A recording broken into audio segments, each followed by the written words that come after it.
Real Madrid are on the brink of something rare. And if you think I'm being reactionary after their 4-0 demolition of Valencia, you're wrong. I've been tracking this for months, and the signs are undeniable. Let me paint you a picture. Real Madrid haven't conceded more than 2 goals in a single game since their 5-2 defeat against Atletico Madrid on the 27th of September. We're now in November. That's not luck, it's systematic dominance. Under Xavi Alonso, this team has found the balance that eluded them for years. They're not just Galácticos anymore, they're a complete machine.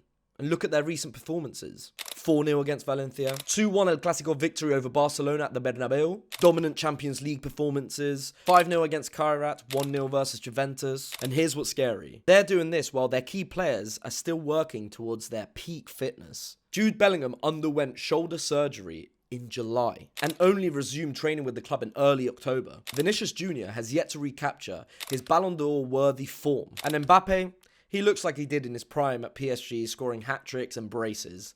Every game, you feel like Mbappe is going to find the net. That's the mark of a special player in a special team. But the real genius behind this transformation is Xavi Alonso. He has solved Real Madrid's biggest problem. Now they have multiple ways to win games. Look at how they set up against Barcelona. This isn't just tactical flexibility, it's tactical intelligence. Alonso has created a system where players understand not just their position, but their purpose in every phase of play. And the pressing? Real Madrid are forcing teams like Barcelona to go long from goal kicks. In El Clásico, a high press triggered Szczesny to miss pass, leading to an aerial duel won by Eder Militao and a turnover. They're pressing high, winning the ball in the opponent's half, and creating high quality chances. And the scary part? This is just the beginning. These players haven't even played together consistently for a full season yet. But let's be real, other teams think they can win the treble too. So why could Real Madrid come out on top? Let's start with Barcelona. They just lost the El Clásico 2-1 at the Bernabeu. They're still adapting to Hansi Flick's system and struggling with injuries.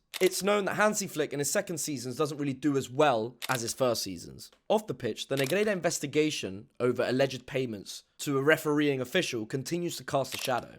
It's not that they're predictable, but Real Madrid right now have the upper hand. Next up, we've got Bayern Munich. Yes, Harry Kane scoring for fun. And their start of the season has been super strong. They will be very dangerous. But they'll need to manage squad rotation to match Real Madrid's intensity over 3 competitions. It's not all just about 1 or 2 players. Last year's UCL winners PSG are also another contender to win the treble this season. They did it last year and they can do it again, right? However, their form has fluctuated a little bit, still boasting immense talent, but they've had injuries and we're still yet to see that same spark they had last year. And finally, we have Arsenal. Mikel Arteta's side continues to progress, but they've never won the Champions League. Yes, they strengthened their side with the likes of Zubimendi and Eze, and their defensive form is unbelievable. They do not have that winning experience, and although they've been defending very well, they haven't been exactly scoring many goals. Real Madrid overall combine tactical intelligence, squad depth, and winning mentality. While other teams may have 1 or 2 of these elements, Real Madrid have all 3. And this is where Real Madrid separate themselves from everyone else. Depth. While other teams rely on 1 or 2 stars, Madrid have world-class options across the pitch. Midfield crisis, they have Bellingham,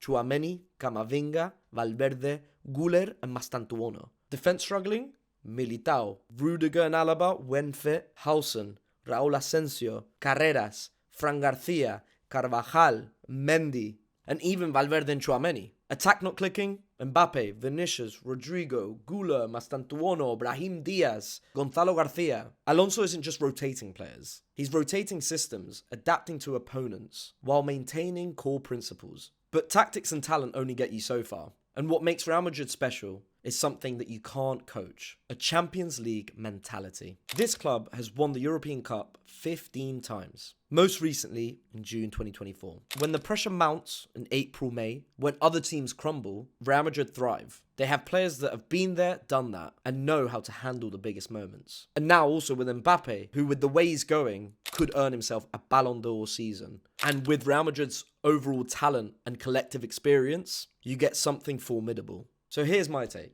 Real Madrid are aiming to win La Liga, the Champions League, and the Copa del Rey, something no other Spanish club has done since Barcelona in the 2014-15 season. And Real Madrid have never done it before. They have the tactics, the talent, the depth, and most importantly, the mentality. Will they do it? Time will tell. But they are giving themselves the best possible chance. The next big test is Liverpool away in the Champions League. If they can go to Anfield and get a result, that's when you'll know this team is really something special. I also think Real Madrid, after last season, have gone under the radar and people are not rating them that much. They've forgotten about them a bit, which I think is perfect because that means less pressure on us to perform. What do you think? Am I being too bold or can you see it too? Let me know in the comments below. So make sure to like and subscribe and hit that notifications bell so you can come back when Real Madrid win the treble.